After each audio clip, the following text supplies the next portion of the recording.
Corruption altar. Corrupts an item unpredictably. Okay, caustic arrow. Okay, why caustic arrow? GG's. No! It's too high level!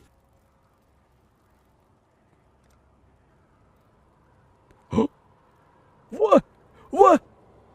What? What's up, guys? Pidget here. As I stated in the POB, at the weapon progression I bought Silver Branch for leveling, and it was the best 1 Chaos Orb that I spent in this league. I was able to use my clear setup, and while I was killing the act, I was only need to use the mana flask on boss fights or harder rares. Right now I still using it, because I was able to get as a 6-link. So yeah. I have a 6-link Silver Branch. I bought it for 15 Chaos. About the league mechanic and acts. Well, I was very surprised I didn't need to click on the lantern every time, so it was not noticeable. Only a few times when I got wrecked, few over-buffed monsters. Overall, I died a few times, but most of them was my fault because I was lazy to care about the resistance capping. So I was running around uncapped resistance. But after I fixed it, it was very smooth. I get a few questions about when and how use the caustic arrow setup for clear.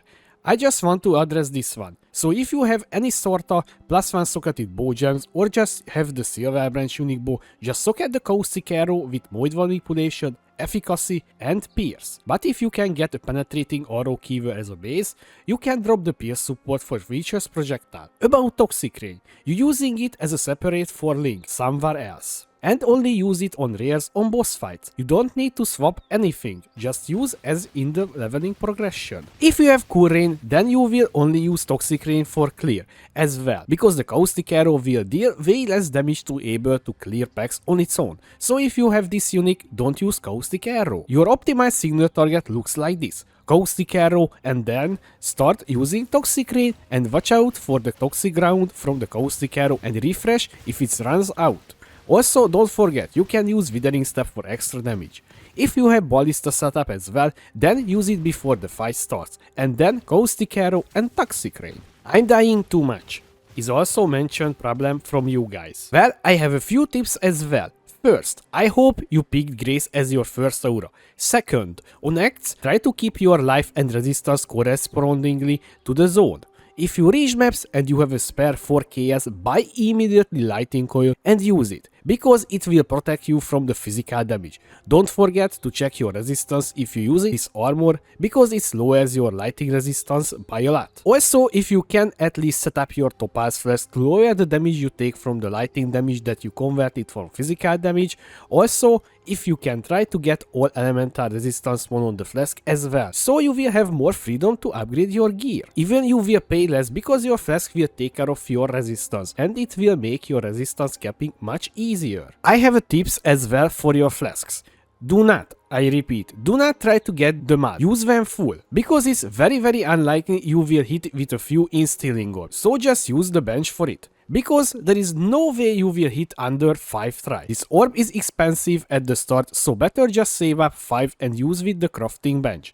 Also, now you can just buy high item level flasks for around 2 chaos or less. Buy at least item level 82 and you will have your endgame flask set up early. Also about the determination rule, you can just keep the determination aura completely, because you can buy the lightning coil very cheap and it will save you the headache about getting enough strength for determination. I know, I told you in the League Starter POB you will use determination, but I realized I can just keep this aura and jump on the lightning coil train. Few words about League mechanic. Well, as I said earlier, it was not too noticeable for me in the acts. I was happy I didn't need to click on the lantern and choose what mod I want to pick. Honestly, I didn't get anything big while I was leveling from the League mechanic. I tried to make a few items, but that's it. When I reached map, I started noticing the mods on the monsters becoming harder, but after a short time when I was fixed the resistance and got more health into the build, it was smooth. I was also lucky one time. I get a modifier from the League mechanic.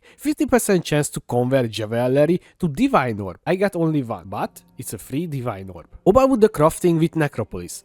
Well, I didn't even clicking on the corpses, because right now it feels like a waste of time for me. So I only gathering the unique corpses and that's it. I got so far I think 6, but it's far away from to complete the full set, so this will take up time. In my humble opinion, this league feels like missing something to be good, so right now I'm just working on my Atlas and fixing the gear and preparing for harder content. My gear right now is not really interesting. I have a few good pieces, but the others is just almost trash. Let's start with the weapon. Yeah, I'm pretty proud on this one, because I was able to get this bad boy right here for 15 chaos on the first day of the league, S6 link. So right now this is carrying me in on higher tier maps. I'm using here the caustic arrow setup. The keyword is acceptable, tons of health and resistance and a little damage. Also I crafted an energy shield on this one as well for the Eldritch battery. It's important to use this base if you don't have pierce anywhere in your gear, because this making your clear much smoother. The body armor is lighting coil. This will be uber endgame piece as well, so try to aim for a good roll on this. Only the life roll matters, the others not. The helm is a very important piece as well. This is giving us huge amount of energy shield for the Eldritch battery. If you buying one, aim on high life and energy shield rolls as well. I paid for mine on the first day 6 chaos, but it was worth, because I was able to transition on the first day to Eldritch battery, so my mana problems was gone in the first day. Gloves is something that I need to swap out, because right now it's not giving anything, because my resistance super overcapped, so I just need to get a good one with high life and chaos resistance.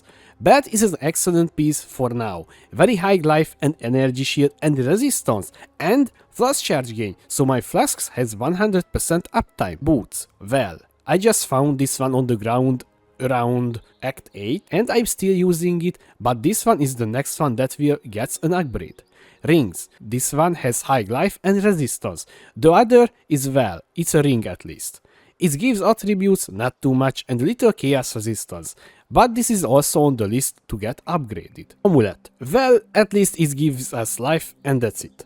Only worth to mention the flask a little. I got my 2 resistance flask setup, so this will be enough for now. The next big one is the Taste of Fate, but that's expensive right now, so it will wait a little. I need to recraft the Topaz flask because the Ruby flask has the same mod and they don't stack, so this is the next I will do after this video. Pantheons.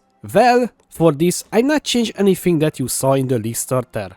So I'm using Soul of the Brine King and upgraded to get freeze immunity in the build. And that's it for the Pantheons. Now on the passive tree I did not change a single thing. That in the maps tree in the league starter PoB. So there is nothing to say about it. I have all the labs and that's it. Gem setup is still missing a few pieces, because I will switch out a few gear, so it would be a waste for now. So in the bow, caustic arrow, vicious projectile, void manipulation, efficacy, aura nova and swift application. Body armor or ballista setup, efficacy, toxic rain, ballista totem, multiple totem. In the gloves, toxic rain, vicious projectile, mirage archer and faster attacks for now. In the helmet, summon skitterbots, withering step, grace and flame dash. In the boots, malevolence, blood rage and despair as our curse. Now the gear is done. I just want to show you quickly how my Atlas looks like right now. So my main goal was get Nico and June to my maps, because Nico will provide damage and movement speed buffs if you click on the veins. June for the missing crafts for the crafting bench, and I took all the related nodes to her that within reach. Of course, at league start you need maps to stay, so I took all the Kirak nodes and scouting report nodes to help fill my Atlas more easily. I will link this Atlas if you need in the description as well. The start was smooth for me, and today I will continue the journey. If you still have more questions or just want a place to chat about immortal builds, you can find me on twitch.tv/pejat2. I hope you enjoyed this video about Toxic Rain Pathfinder League Starter update. Also, I would like to say thank you for my Patreons for supporting me. Thanks again guys. Thanks for watching, I was Pidget, see you next time.